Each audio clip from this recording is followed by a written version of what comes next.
Que o tema do nosso culto hoje é: se Deus é bom, por que os seres humanos sofrem? Essa é uma pergunta dificílima de responder. E eu vou me aventurar agora nesses próximos minutos, não são muitos, eu vou tentar responder essa pergunta para você nessa noite. Primeiro, eu queria fazer uma reflexão bem breve sobre esse texto que nós acabamos de ler aqui. Porque você repara que duas palavrinhas aqui. A palavra medo. A fé cristã, ela acontece, ela surge num contexto de medo. Você vê o medo dos discípulos, porque o seu mestre foi morto. Você vê que os líderes religiosos foram lá e conseguiram frear o avanço de Jesus, e ele foi morto. Agora você vê que Tomé, logo após, depois de ter sabido que Jesus tinha aparecido para eles, agora Jesus aparece para Tomé, e Tomé manifesta incredulidade. Veja, a fé cristã, ela surge num contexto de medo e de incredulidade. Isso é muito interessante, porque a Bíblia, ela é dramática. Nós não cremos num Deus que simplesmente ignora o drama da realidade humana. Muito pelo contrário, o apóstolo João não oculta um fato necessário, importante. Eles tiveram medo e um deles não creu. Mesmo assim, Jesus voltou para ele e logo após ele pôde crer. Jesus transformou o medo em esperança e transformou a incredulidade em culto. Isso é algo muito maravilhoso. Agora, para que eu possa argumentar aqui nessa noite, para que você possa tentar entender comigo a resposta desta pergunta, primeiro eu preciso mostrar para você uma coisa. Deus é todo-poderoso. E a Bíblia afirma categoricamente isso. A narrativa de João traz o relato ocular de um discípulo que foi até as últimas consequências para anunciar essa ressurreição. Não apenas João, mas todos os discípulos morreram por causa da mensagem da ressurreição de Cristo. E veja que interessante, versículo 19 está dizendo assim: trancadas as portas da casa, veio Jesus e pôs-se no meio deles. Veja, o Cristo ressurreto, ele já não reconhece agora limites de espaço, nem mesmo sente dor. Ele está acima desta realidade caída. Você vê que ele não sente dor porque a porta está trancada. Provavelmente, ele não bateu na porta. Provavelmente, ele não abriu a porta por conta própria. Certamente, ele passou pela parede e apresentou-se no meio deles. E disse: paz seja convosco. Quando você vai reparar, mais à frente, ele chega a dizer para Tomé: Tomé, toca aqui na minha mão. Porque apesar dele não sentir dor, ele está marcado. E Tomé toca e o adora.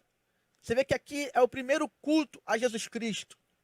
É o primeiro homem que olha para Cristo e o reconhece como Deus. Senhor meu e Deus meu. É o que está escrito aqui no texto.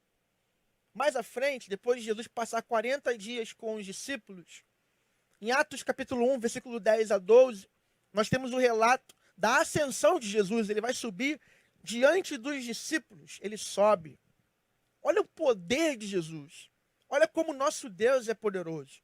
E ele subiu, e a Bíblia diz: enquanto Jesus subia, eis que 2 varões vestidos de branco se puseram ao lado deles, e lhes disseram: varões galileus, por que estáis olhando para as alturas? Esse Jesus que dentre vós foi assunto ao céu, virá do modo como o viste subir. Nós temos aqui uma prova contundente de que Deus é todo-poderoso. Ele não conhece limites, ele venceu a morte, ele venceu toda a limitação, todas as condições adversas da humanidade, ainda que esteja marcado nas suas mãos, nos seus pés e no seu lado. Nós vemos também que Deus é todo bondoso. Nós temos a prova bíblica disso. João capítulo 3, versículo 16 diz: porque Deus amou o mundo de tal maneira que deu o seu Filho unigênito, para que todo o que nele crê não pereça, mas tenha vida eterna. Veja, a prova de que Deus é bom é que ele encarnou, é que ele assumiu forma humana em Jesus. A Bíblia diz, em Romanos capítulo 5, versículo 8, que Deus prova o seu próprio amor para conosco pelo fato de ter Cristo morrido por nós, sendo nós ainda pecadores. Em 1 João 1, versículo 4, 1 João 4, versículo 8, parte B, está escrito que Deus é amor. Nós temos provas bíblicas de que Deus é um Deus de amor, um Deus bom, e a prova é que Deus encarnou e Deus morreu por nós em Jesus. Ele deu a sua vida por nós. Então você tem uma evidência de que Deus é todo-poderoso, vencedor sobre a morte, não conhece mais limitação de espaço, de tempo, nada mais pode afligi-lo, nada mais pode detê-lo. Ele subiu aos céus. Quem para Jesus agora? Ele é o rei, ele é o Senhor da glória, ele ressuscitou. Você também vê que ele é bondoso. O Deus que se revela em Jesus é amoroso, é um Deus de amor que dá a sua vida pelo seu povo. Agora, eu te pergunto nessa noite, se Deus é todo bondoso, por que permite a existência do mal? Se Deus é todo poderoso, por que não impede que as pessoas sofram? Aqui eu queria contar para você uma pequena historinha, muito breve, que é o seguinte. Quando eu era adolescente, eu tinha uns 15 anos de idade, a minha mãe contraiu câncer. Ela foi fazer o exame de toque e percebeu um caroço. Naquela época, não era como hoje, a estrutura do sistema de saúde não era a mesma. E o câncer não era uma doença que as pessoas tratavam com facilidade. Fora a disputa, né, no INCA e em outros hospitais. A minha mãe conseguiu, pela graça de Deus, acessar o INCA e ela foi tratada lá, porém passou por um processo longo que durou mais de 10 anos, tomando quimioterapia, depois radioterapia. Eu vi minha mãe perder os seus cabelos. A minha mãe acordava de manhã, sem motivo algum, começava a chorar, depressiva. Ela estava todo dia quase lidando com a morte. Ela não sabia o que iria acontecer. Ela teve que operar, retirou uma mama. Ela nunca mais será a mesma. E nunca foi mais a mesma. Minha mãe era uma pessoa ativa, pegava peso, fazia tudo em casa, arrumava a casa toda. Hoje ela tem limitações, porque se ela pegar muito peso, isso pode comprometer a sua saúde. Eu vi o que é, na adolescência, ter uma realidade de sofrimento angustiante diária. A quimioterapia tinha efeitos colaterais, não só caía o cabelo. Ela passava mal, ela ficava dias, às vezes não conseguia dormir. Quanto sofrimento, meu irmão. Graças a Deus, depois de mais de 13 anos, a minha mãe teve alta. E a cura foi decretada na vida dela. Hoje ela está 100% curada do câncer. Mas quantos outros que perecem por essa doença que ainda, em muitos casos, não tem cura? Não é verdade? Eu queria explicar para você, através de 2 argumentos, vou tentar ser bem sucinto.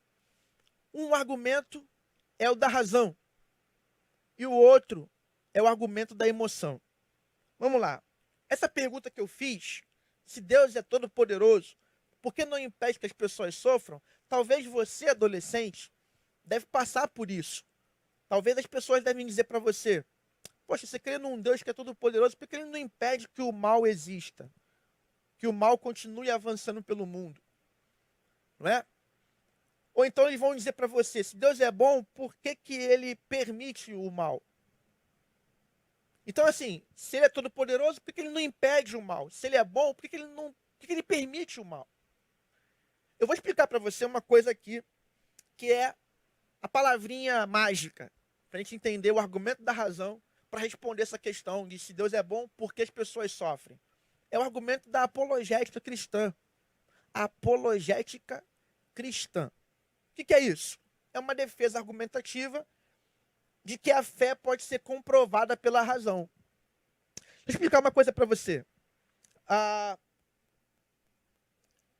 reação lógica do cristianismo ao dilema do sofrimento, ela demonstra um conjunto de 3 proposições. Primeira, Deus é bondoso.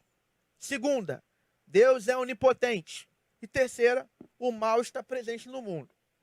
Segundo o teólogo, doutor em filosofia e pastor Jonas Madureira, no seu livro A Inteligência Humilhada, essa proposição, esse conjunto de proposições não é contraditório. A gente precisa agora também definir uma coisa. O que é contradição? Porque as pessoas vão dizer para você, adolescente, que se Deus é bom, ele não pode permitir o mal. Se ele é poderoso, ele deveria impedir o mal. Se ele não impede o mal, é porque talvez ele não tenha poder. Se ele permite o mal, talvez ele não seja tão bom assim. Mas veja só, não há contradição em crer que Deus é bondoso, que ele é todo-poderoso e que o mal está presente no mundo. Olha, o conceito de contradição, nós podemos ver no próprio livro do Jonas Madureira. Ele vai falar, ele vai citar o filósofo britânico Simon Blackburn, autor do dicionário Oxford de Filosofia, que vai dizer o seguinte: uma contradição é um conjunto de uma proposição com a sua negação. Vou explicar para você. É como se eu dissesse que Jesus é Deus e Jesus não é Deus. Ou seja, eu estou fazendo uma afirmativa, eu estou propondo um argumento, e nesses argumentos eu tenho a afirmativa de Deus, Jesus é Deus, e Jesus não é Deus. Eu estou afirmando e negando ao mesmo tempo. Você entendeu? Isso é uma contradição. Agora, quando eu falo que Jesus é Deus e também é homem, isso não é uma contradição. Né? Eu só entro em contradição quando eu afirmo e nego. Quando eu coloco 2 argumentos postos lado a lado, eu não estou em contradição. Eu estou talvez apresentando um paradoxo. Algo que talvez a mente humana tenha uma limitação para compreender. Mas isso não pode ser considerado contraditório. Certo? Porque quando eu falo que Jesus é Deus e Jesus não é Deus, eu estou dizendo o seguinte: olha, ou ele é ou ele não é. Né? Alguma afirmação aqui é verdadeira e outra é falsa. Né? Então, há uma irracionalidade na contradição. Agora, a reação racional do cristão ao problema do mal é simples. A bondade e o poder de Deus podem permitir a presença do mal no mundo. Então, essa afirmação é a nossa afirmação como cristãos. Nós podemos crer que ele é bom, que ele é todo-poderoso e que ele permite o mal. Certo?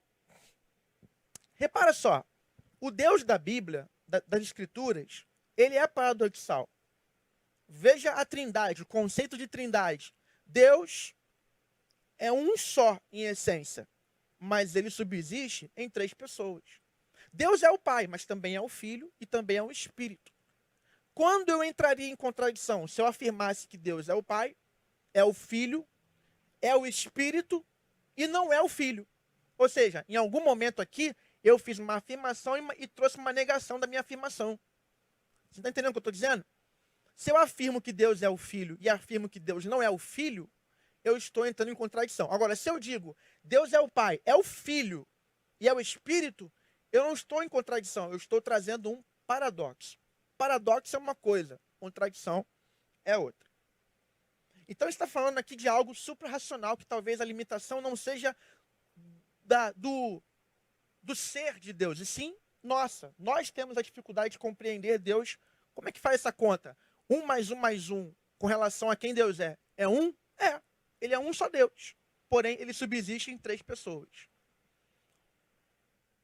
Isso vai entrar na compreensão que nós temos do texto de Romanos capítulo 11, do 33 ao 36. O que Paulo vai dizer depois de fazer toda uma teologia bíblica sobre a salvação e sobre os planos soberanos de Deus na salvação dos homens? Ele vai dizer: ó, profundidade das riquezas, tanto da sabedoria como do conhecimento, da ciência de Deus. Quão insondáveis são os seus juízos, quão inescrutáveis são os seus caminhos. Pois quem conheceu a mente do Senhor, ou quem foi o seu conselheiro, ou quem lhe deu primeiro para que lhe seja recompensado, porque dele e por ele, para ele, são todas as coisas. Glória, pois, a ele eternamente.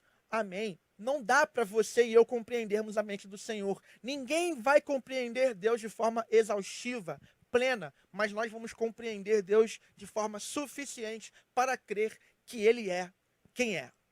Amém ou não?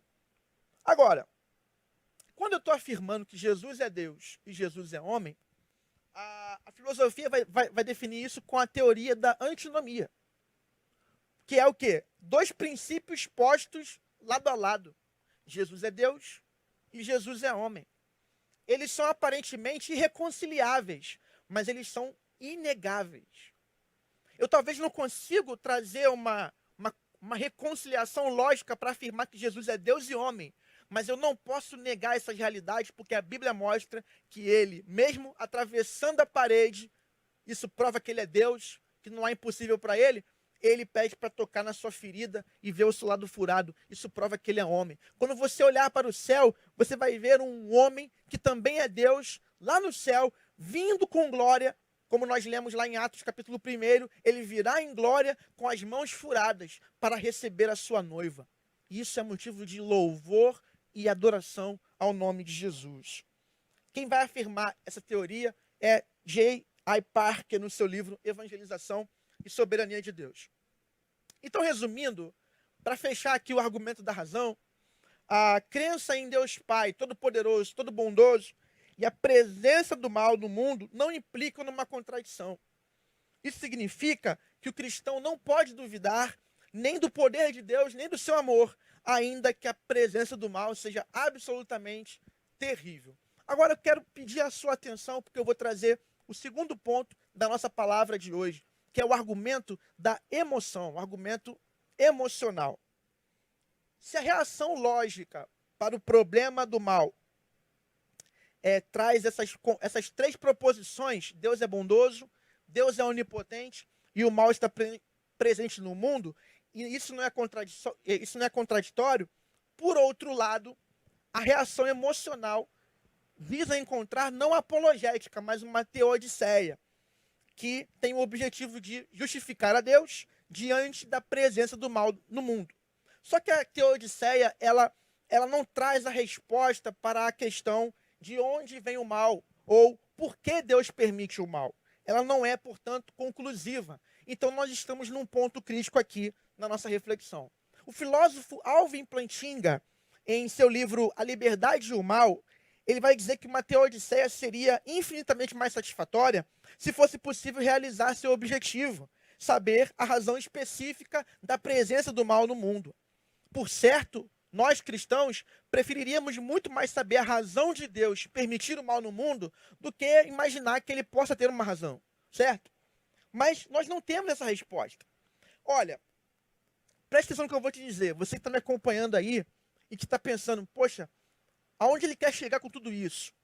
Eu quero chegar nesse ponto aqui para a tua vida, para você entender o que Deus está falando com você nessa noite. Se a tua crise de fé é teológica, eu já te apresentei um argumento. Deus é bom, Deus é poderoso, onipotente, e ele permite o mal. E você crê nisso, não há contradição nisso. O ateu não pode te pegar na curva. Você tem argumento para refutar o ateu. Se a tua crise é filosófica, você pode explicar. Olha, eu creio na antinomia.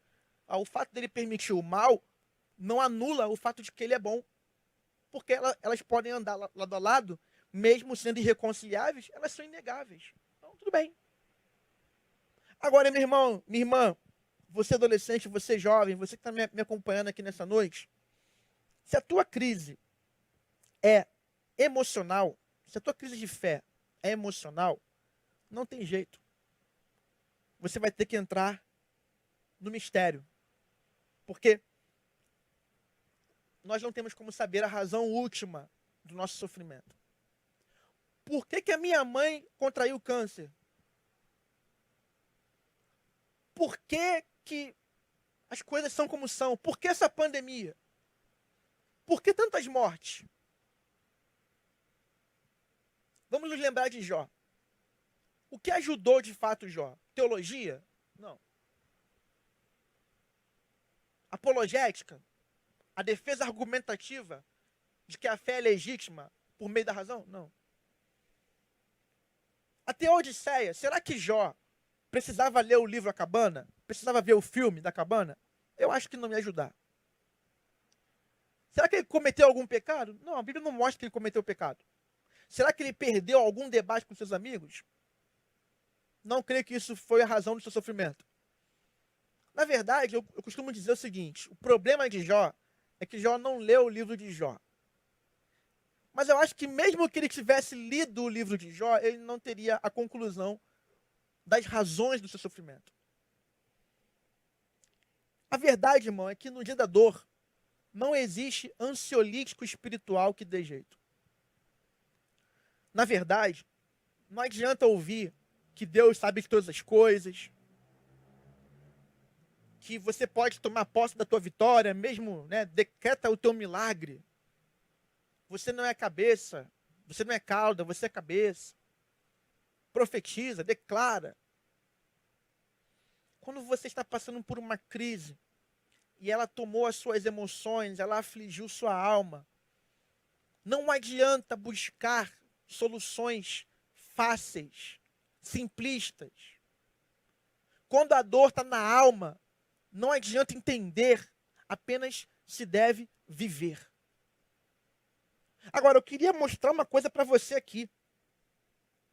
Ainda que muitos arraiais evangélicos não deem espaço para a fraqueza, para a derrota, eu quero dizer que Deus não tem crise com as suas crises emocionais. Deus não se escandaliza com a sua dor, com o seu sofrimento. Esse é o grande ponto. Você talvez não tenha um porquê, mas você tem a presença viva daquele que compreende a sua realidade e ele participa da sua aflição, como você também decidiu um dia participar da aflição dele. Eu quero lembrar você que o Deus que se revelou em Jesus é um Deus sofredor. Ele sabe o que é dor. Ele conhece, as suas mãos estão furadas, os seus pés estão furados, o seu lado está furado. Ele sabe da sua angústia, ele sabe. Talvez ninguém possa compreender você, mas ele sabe o que você está passando agora. E eu quero dizer que essa igreja aqui, ela não é uma igreja que cria uma ambiência negativa para quem está perdendo, para quem está fracassando e para quem está sofrendo. Muito pelo contrário, você conhece o pastor Neil, você sabe muito bem qual é o foco da sua pregação. Ele mesmo foi aquele que declarou, né? Existo, logo sofro. Não tem como eu fugir do sofrimento, não tem como eu fugir da angústia, mas tem como eu viver com dignidade e sem perder a esperança, sem perder o meu amor pelo Pai. Irmão, ainda que muitos cristãos triunfalistas neguem, a Bíblia está cheia de exemplo de gente que sofreu sem razão. Só você pegar a história de Moisés. Por que Moisés não entrou na terra prometida? O próprio Jó, qual foi a razão do sofrimento de Jó? Você pega a história de Jeremias, um profeta fiel, um profeta obediente, um profeta santo, que não foi ouvido pelo povo, e que ainda no final da sua vida, já idoso, foi lançado numa masmorra, que era uma prisão fédida, uma prisão úmida, uma prisão densa, sem alimento, com ratos, com esgoto, com um monte de... Certamente contraiu lá uma pneumonia, uma tuberculose, que abreviou a sua vida ainda mais. Por que ele foi lançado na masmorra? E olha que interessante. No cânon bíblico, dentre os 66 livros da Escritura, nós temos o livro de Lamentações de Jeremias, que eu vou falar um pouquinho sobre ele daqui a pouquinho. Você vê José. José mesmo foi vendido como escravo sem nenhuma razão. Foi tentado ali pela mulher de Potifar, foi abusado por ela, ela tentou arrancá-lo ali a roupa, ele fugiu, ainda foi preso e foi parar também numa masmorra. Por que isso tudo? Porque as pessoas sofrem. Então, assim, último exemplo, Mefibosete. Ainda bebê, uma pessoa carregando ele num tempo de calamidade, caiu, e ele ficou aleijado. Por que isso acontece com as pessoas? Mas a Bíblia não nos deixa fora e sem essas informações, sem acesso a essa realidade. O ser humano sofre. O ser humano sofreu na história da Bíblia. O ser humano sofre na história humana. Deixa eu contar mais uma história. Eu tinha 18 anos. Eu tinha um amigão, cara. Um amigão, um brother, daqui, de Realengo. E ele era assim, a gente era muito amigo. E fazia tudo junto, né? Saía aí para comer churrasco, ouvir Oficina G3 na época, né? Era a banda do momento, CD Humanos, que era um CD novo ali, lançamento, a gente ouvindo, curtindo, comia churrasco, ia pra piscina, a gente ia pra igreja, ia pra escola dominical, retiro. Cara, um moleque que foi chegando pra igreja, sabe? Brother. Falei até aqui uma palavra, moleque, enfim. Mas é isso, é um brother, um irmãozão, grande amigo. Se converteu, começou a caminhar com a gente, uma amizade muito grande, Tiago, André, Leandro, Júnior. De repente, o Júnior andava de moto, ele tinha uma moto, e ele não usava capacete. E ele ali perto, ali na praça de Realengo, em alta velocidade, foi fechado por um carro fechou o Júnior e ele caiu de cabeça e bateu no meio-fio. Ele foi parar no hospital, em coma, induzido, ficou lá uma semana e pouco. E eu lembro que fizemos uma oração, uma roda de oração na casa da mãe dele. Eu lembro que eu fiz uma oração fervorosa demais, pedindo pela cura, pedindo pelo milagre. E depois ela me chamou para ir lá com a família, para orar por ele lá no quarto dele. E eu entrei lá. Quando eu vi que estava aberto a cabeça dele, para o cérebro poder respirar, quando eu vi que ele estava numa situação totalmente, sabe, caótica, de inoperância, de inércia, a minha força, ela baixou. Eu não tive aquele fervor que eu tive lá na casa dela, na roda de oração. Eu cheguei lá e ela me deu um óleo para poder ungir lá a parte da cama, assim. Eu coloquei o óleo assim, e eu pedi a Deus, eu pedi o milagre. Eu pedi para Deus curar. E Deus não curou. Quando nós saímos dali, passaram alguns dias, veio a notícia do falecimento do Júnior. Eu costumava dizer que eu nunca ia para um enterro na vida. Olha, eu nunca vou para um enterro na vida. O único enterro que eu vou vai ser o meu. Eu era adolescente meio sem noção, né? Que a gente não fala umas coisas sem pensar. E, curiosamente, eu decidi ir no enterro do Júnior. Cheguei lá, vi tanto jovem, cara. Uma galera linda, todo mundo arrasado, chorando. E eu comecei a chorar. E eu ficava pensando, Deus, por quê que o Júnior foi tão cedo? 18 anos. Por que que nós perdemos quem amamos? Por que você perdeu essa pessoa na sua família? Por que alguém da sua família está agora com essa doença e está, de repente, no CTI? Por quê? Não tem uma explicação.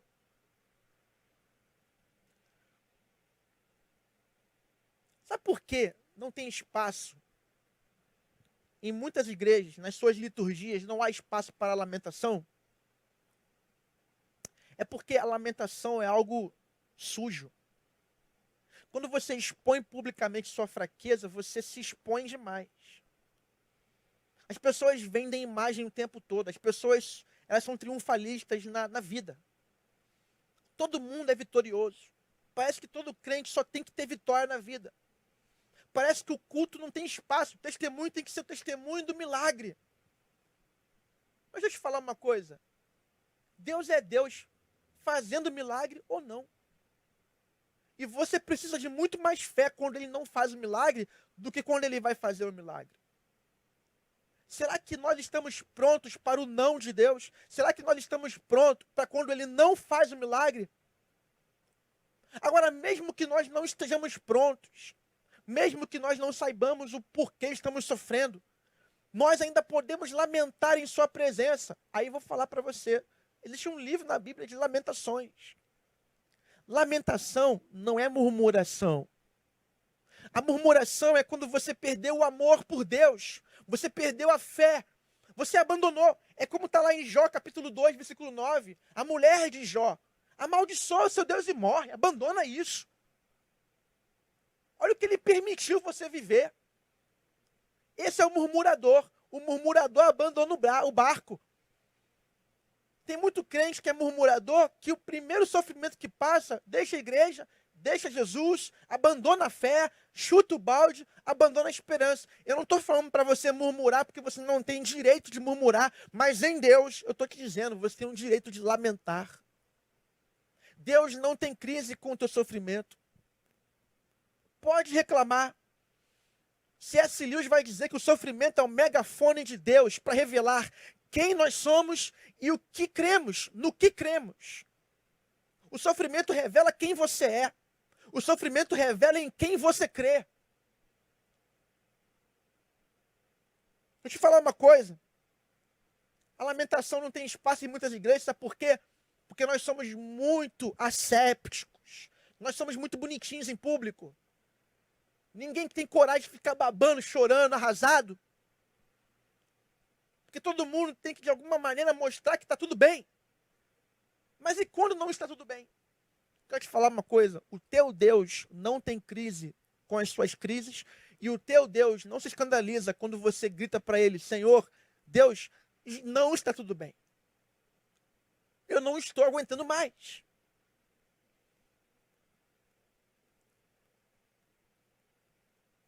Deixa eu te falar uma última coisa aqui. Os seres humanos sofrem e isso é inevitável. Não há uma resposta plausível para esta pergunta. Só há uma chance da gente sair dessa sinuca de bico. Se Deus é bom, por que as pessoas sofrem? É olhando para Jesus. Quando você olha para Jesus, você vê que ele sofreu sem pecado. Você vê que ele morreu para carregar exatamente as nossas fraquezas e angústias.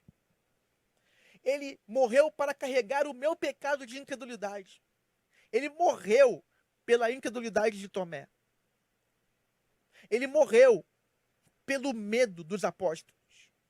Ele morreu pela sua angústia, pelo seu medo, pela sua incredulidade, pelas suas dúvidas. E ele diz para você, você pode duvidar sim. Os religiosos, moralistas vão dizer que você não pode duvidar, que isso é fraqueza. Mas Deus fala, eu conheço a tua fraqueza, eu sei o que é ter fraqueza. Eu já estive no Getsemane clamando, se Deus, se possível, passa de mim esse cálice. Na verdade, quando você crê em Jesus, quando você vem para a fé cristã, você descobre que você participa das aflições de Jesus com as suas aflições. As suas aflições se tornam em demonstrações públicas a outros de que você pode sofrer com alegria. De que você pode obter o milagre da alegria na dor. Eu não quero trazer uma resposta simplista para o teu sofrimento. Eu não quero dizer para você que você tem que ter o tempo inteiro explicar e trazer uma razão plausível, racional. Não, talvez não haja uma razão, mas eu quero te consolar nessa noite, dizendo para você, você pode lamentar, você pode chorar, você pode duvidar, mas você não pode deixar de crer no Deus que você serve, você não pode deixar de amar a esse Deus que você declara fé nele. E eu termino dizendo o seguinte, a humilhação na vida do cristão, ela precede o triunfo. Jesus sofreu, foi morto, humilhado, torturado. Sofreu e morreu, mas ele ressuscitou. Ele triunfou sobre a morte. A morte na nossa vida é apenas uma passagem para a vida na existência. Na vida que está além desta vida na existência. As lágrimas, meu irmão, forjam o nosso caráter. Elas nos aproximam de Cristo. Ele mesmo chorou abundantemente no Getsemane. É interessante que, mesmo que a gente não tenha uma explicação, nós temos a fé. Já imaginou a condição dessa pessoa que não crê em Deus e sofre nesse tempo de pandemia? Essa pessoa que perdeu o emprego, essa pessoa que perdeu o casamento, essa pessoa que perdeu a renda, que perdeu a empresa, essa pessoa que perdeu um ente familiar. Imagina como que ela passa pela dor sem Cristo. Mas você tem a opção, você tem o direito de lamentar na presença dele. Eu gritei para Deus quando o Júnior morreu: por que tu não impediu? Por que tu não me ouviu? Por que o Senhor não me respondeu? Lembra de Salmos capítulo 22? Eu vou ler isso aqui, eu vou encerrar. Tá? Peraí. Pregador tem um problema com essa palavra encerrar. Mas isso aí tem que ser corrigido, tá, irmão? Se você fala que vai encerrar, você encerra. E é o que eu vou fazer. Eu vou ler esse texto aqui e vou encerrar com você. Salmo 22. A palavra de Deus vai falar o seguinte.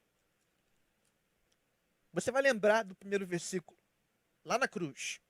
Salmo 22 diz assim: Deus, por que me desamparais? Lembra disso aí? Por que se acham longe de minha salvação as palavras do meu bramido? Deus meu, clamo de dia e não me respondes, também de noite, porém não tenho sossego. Contudo, tu és santo, entronizado entre os louvores de Israel. Davi passou pelo sofrimento, mas não abriu mão da fé. Jesus, na liturgia do Calvário, repetiu as palavras de Davi: Deus meu, por que me desamparais? Ele não disse, por que me desamparais? Ele disse, Deus meu, por que me desamparais? Essa é a grande lição. Você vai passar pela dor, mas você sabe que o teu Deus está no céu. Você vai sofrer, mas você sabe que o teu Cristo conhece o sofrimento como ninguém mais. Você talvez não vai encontrar uma resposta para o seu sofrimento, mas você tem segurança de que você não sofre sozinho, que o teu Deus chora com os que choram. Ele conhece as minhas e as suas fraquezas. Ele sabe quando você não tem mais força para crer. Ele sabe quando você está a ponto de desistir. E ele diz para você: eu continuo contigo. Não temas, porque eu sou contigo. Não te espantes, porque eu sou teu Deus. E eu quero convidar você nesse momento para orar. Porque eu termino de vez dizendo que o sofrimento do cristão tem prazo de validade. A promessa é que Jesus, da maneira como ele subiu, ele vai descer, com as mãos furadas, com as marcas do sofrimento. Ele vai buscar o seu povo e vai se cumprir o que está escrito em Apocalipse, capítulo 21, versículo 3 e 4. Esse dia vai chegar. Grava no teu coração. O painel está botando aqui o texto para nós. Grava no teu coração. E eu vi uma grande voz vinda do trono que dizia: eis que o tabernáculo de Deus está com os homens, pois com eles habitará e eles serão o seu povo e Deus mesmo estará com eles. Versículo 4. Ele enxugará de seus olhos toda lágrima, e não haverá mais morte, nem mais pranto, nem lamento, nem dor, porque já as primeiras coisas são passadas. O teu sofrimento vai passar, a tua dor vai passar, a promessa da glorificação vai se cumprir. Ele vai te buscar. Se você já tiver morrido, ele vai te ressuscitar. Você vai estar com ele e haverá o dia em que não haverá mais choro, nem pranto, nem sofrimento, porque as primeiras coisas são passadas. Fique firme na fé, fique firme no amor de Deus, permaneça com a promessa na sua mão, ainda que você não saiba o porquê do que você está vivendo hoje. Eu quero orar com você, mas eu não vou orar não, vou pedir o pastor Giovanni, que está aqui conosco, para fazer essa oração por sua vida. Você que está aí, né, pastor? Que está ouvindo essa palavra e que talvez perdeu um ente querido nessa semana. Você que talvez perdeu o seu emprego. Você que talvez está angustiado com o futuro, está ansioso, está aflito. Olha, se Deus é bom, por que as pessoas sofrem? Bom, o argumento emocional explica. O argumento racional, explica pela apologética. É possível crer num Deus que é bom, todo-poderoso e que permite o mal. Agora, o argumento emocional não é para se entender, é para se viver. E talvez é o tempo de você chorar, é o tempo de você se entregar, é o tempo de você viver esse momento na presença dele. Lamentar, não murmurar. Lamentar. Leia Lamentações de Jeremias. Ore ao Senhor. O pastor vai estar orando com você agora. Feche teus olhos. Coloca a tua dor diante dele. Coloca a tua aflição diante dele. Você não está sozinho. E ele está contigo. E ele diz para você que ele continuará contigo até que ele venha. Vamos orar?